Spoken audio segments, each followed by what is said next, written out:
Now, when you got the money, which was more than the amount you were expecting, did you know at that time when you received the salary?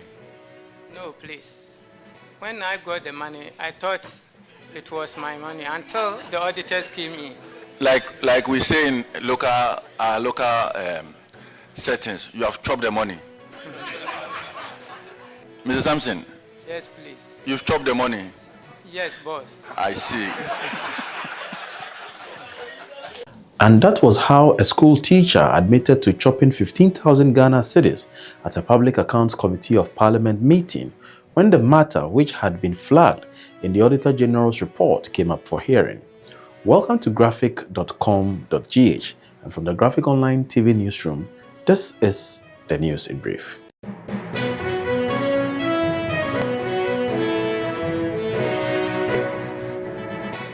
At the Public Accounts Committee meeting, the issue of unearned salaries, especially within the education sector, was the main issue today.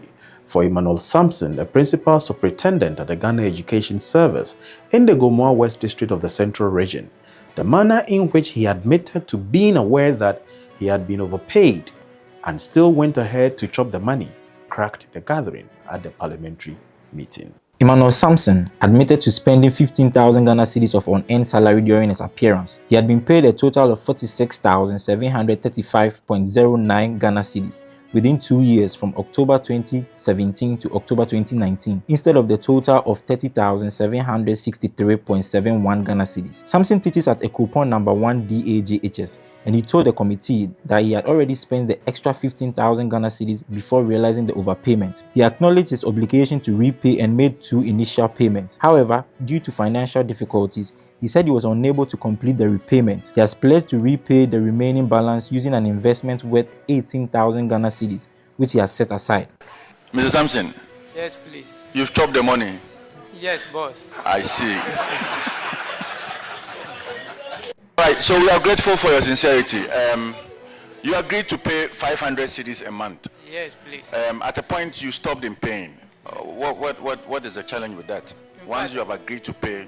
In fact, I started paying, and after I paid 2 months, I had a problem, so I couldn't continue anymore. So I went to the office and then discussed it with the director, and I promised that I'm having an investment, which will end ending of this month. So if the money comes, I'll try if I can pay everything off, or if I'll pay part of it. How much is your investment? Okay, the investment is supposed to be 18,000. The promise that you have given, that is the reason why you pay only 2 months and stopped, is that you have an investment, and when the investment matures at the end of August this year, you pay the balance. So we'll go by that. Okay. The instruction is that at the end of the month, go for investment, go and clear all the balance. Whatever is left for you is for you. Okay? Yes. Thank you very much. Thank So you are discharged. Okay. And still on unearned salaries at the same committee setting, how a head teacher who had abandoned post and traveled out of Ghana but managed to reportedly connive with a colleague to secure 26,000 Ghana cedis from the payroll was also up for hearing. The chairman, after the hearing, directed the prosecution of Comfort Apia, a teacher in Sunyani in the Bunu region, over a payroll irregularity involving unearned salary. The order for prosecution came after the Kintampo South District Education Directorate revealed that Bismarck Ejekum, a head teacher who also served as a payroll validator, fled to California in the United States with a validation code enabling him to fraudulently secure 26,000 Ghana cedis in unearned salary. According to Daniel Yao Apia, the District Director of Education, Ajekum, the head teacher, transferred the funds to a colleague teacher's account in Sunyani after the money was deposited into his account. The committee noted a possible collusion between the headmistress and the teacher and instructed that the case be referred to the Attorney General for prosecution. It seems the guy has decided that he will not pay the money because, according to him, he worked for Ghana and he was not paid. Mr. Chairman, when he was leaving, he is now in California. He took away the validation code. So he was there validating himself. Oh, wow. And our checks prove that when the money hits in accounts, the money is transferred to a different account. So make our embargo unworkable. Now we have been able to trace the beneficiary of the amount. One Mrs. Comfortapia of Sunyane is a teacher. So I've liaised with my counterpart there to place embargo on her salary. The man has promised to pay the money by the end of this month. That's what my CISO told me. And also, we have placed embargo on the CISO's salary, that if the man brings the money at the end of the month, then we leave the embargo. She knew what she was doing. I don't know whether she knew whether one day the issue will come up, but for receiving the money, she knew that she was receiving wrong money. So, clerk, take notes. We need to refer this to the Attorney General for the issue to be handled by the Attorney General.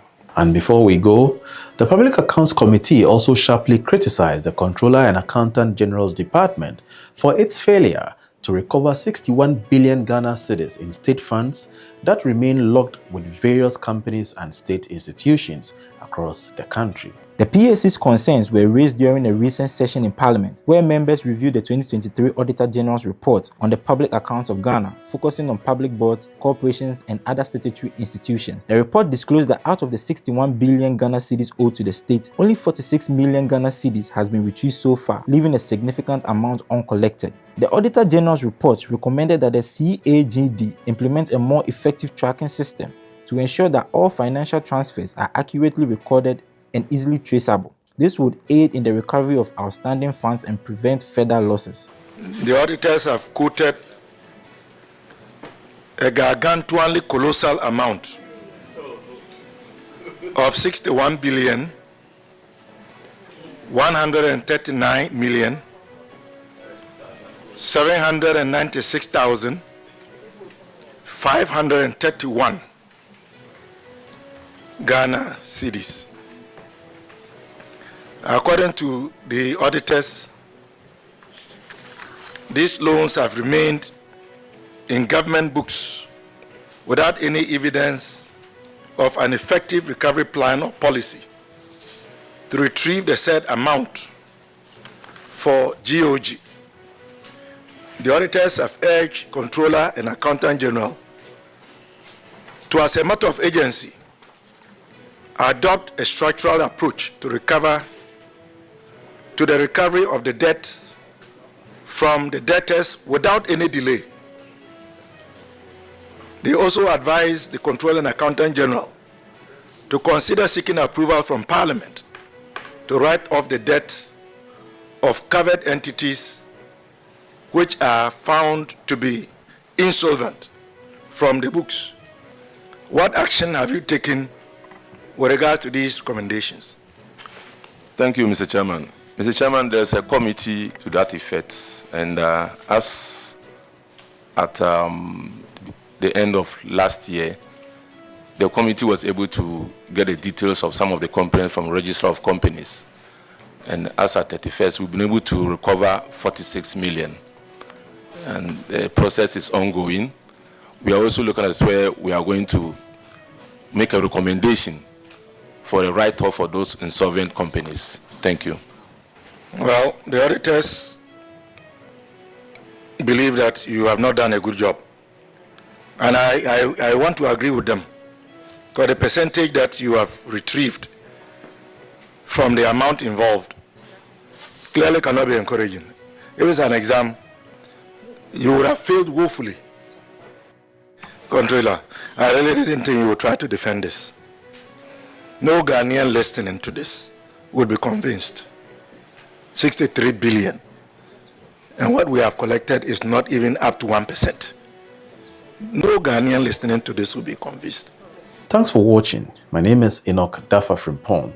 For more news, please don't forget to visit our website graphic.com.gh and follow us on social media, on TikTok at Graphic Online Ghana, and on Facebook Daily Graphic Ghana, and on X and YouTube at Graphic GH.